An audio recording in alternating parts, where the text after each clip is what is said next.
Hello all, இந்த video Thursday night எடுத்துகிட்ருக்கேன். Night டின்னருக்கு இட்லியும் வறுத்து அரைச்ச தக்காளி குழம்பும் தான் வச்சுருந்தேன்.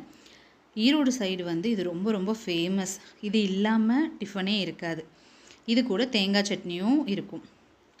நான் இன்றைக்கி தேங்காய் சட்னி அரைக்கல. இது தோசைக்கு இட்லிக்கெல்லாம் ரொம்ப நல்ல காம்பினேஷன். ஆக்சுவலி அப்பா ஊர்லேருந்து வரப்போ இந்த டிவியும் எடுத்துகிட்டு வந்திருந்தாங்க. ஸ்மார்ட் டிவி வாங்க வேண்டாம் அப்படின்னு சொல்லிட்டு நாங்கள் டிசைட் பண்ணியிருந்தோம்.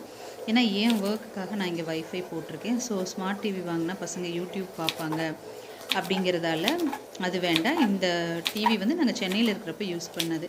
இதுவே நான் யூஸ் பண்ணிக்கலாம் அப்படின்னு சொல்லி ஹஸ்பண்ட் கிட்ட சொல்லியிருந்தேன். ஹஸ்பண்ட் வந்து இல்லை, ஸ்மார்ட் டிவி இல்லை அப்படின்னா சிவானி குட்டி ரொம்ப அப்செட் ஆயிடுவா, நம்ம ஸ்மார்ட் டிவியே வாங்கிக்கலாம் அப்படின்னாங்க. இல்லை, நீங்கள் பூனேயில் இருக்கீங்க, நான் மட்டும்தான் ஹேண்டில் பண்ணணும், அப்பாவாலேயும் வந்துட்டு ஓரளவுக்கு மேலே கண்ட்ரோல் பண்ண முடியாது. ஸோ பசங்க வந்து யூடியூப் அதிகமாக பார்க்குற மாதிரி ஆகிடும், அதனால் வேண்டாம், நம்ம இந்த மாதிரி நார்மல் டிவி வச்சு கேபிள் கனெக்ஷன் கொடுத்துக்கலாம் அப்படிங்கிற மாதிரி சொல்லியிருந்தேன். அப்புறம் 2 பேரும் சேர்ந்து டிசைட் பண்ணி இப்போதைக்கு ஸ்மார்ட் டிவி வாங்கலை. சிவானி குட்டி கொஞ்சம் நேரம் போராடி பார்த்தா ஸ்மார்ட் டிவின்னு சொல்லிட்டு, அதுக்கப்புறம் ஓகே வாங்க மாட்டாங்க போல இருக்குன்னு சொல்லிட்டு அவளும் சமாதானம் ஆகிட்டா.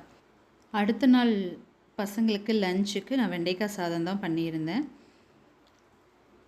வெண்டைக்காய் சாதம், வெண்டைக்காய் நல்லா ஃப்ரை பண்ணிவிட்டு எண்ணெயில் நல்லா குட்டி குட்டியாக கட் பண்ணி எண்ணெயில் வச்சு ஃப்ரை பண்ணி எடுத்துகிட்டு பண்ணோம் அப்படின்னா, சாதத்தோடு பிசைஞ்சு நம்ம ஸ்கூலுக்கு கொடுத்து விட்டோம் அப்படின்னா டிஃபன் பாக்ஸ் வந்து காலியாகி தான் வரும். நான் அன்றைக்கி வந்து ரொம்ப ஃப்ரை பண்ணல, கொஞ்சம் கொல கொலம் அப்படிங்கிற மாதிரி பண்ணிட்டேன். ஸ்ருதிக்கு அது ரொம்ப பிடிச்சிருந்துச்சு.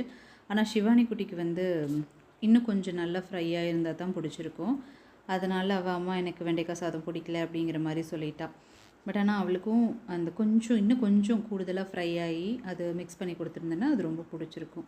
காலையிலேயே வந்துட்டு நான் காஃபியும் ரெடி பண்ணிவிட்டேன். ஸ்ருதி குட்டி கிளம்புறதுக்கு முன்னாடி காஃபியும் குடிச்சிட்டு வெண்டைக்காய் சாதம் தான் இன்றைக்கி காலையில் சாப்பிட்டுட்டு கிளம்புனா. வெண்டைக்காய் சாதம் சாப்பிட்டுட்டு ஸ்நாக்ஸுக்கு சுண்டல் பேக் பண்ணியிருந்தேன்.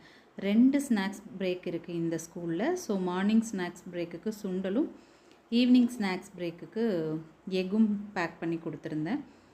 ஈவினிங் வரப்போ டிஃபன் பாக்ஸ் வந்து ஸ்ருதியோடது சிவானியோடது ரெண்டுமே காலியாகி தான் வந்துருந்துச்சு. பட் ஆனால் சிவானி குட்டிகிட்டு இருந்து எனக்கு இது பிடிக்கல, இந்த வெண்டைக்காய் சாதம் பிடிக்கல, எனக்கு இன்னும் கொஞ்சம் ஃப்ரையாக இருந்திருக்கணும் அப்படிங்கிற மாதிரியான கமெண்ட் மட்டும் வந்துருந்துச்சு.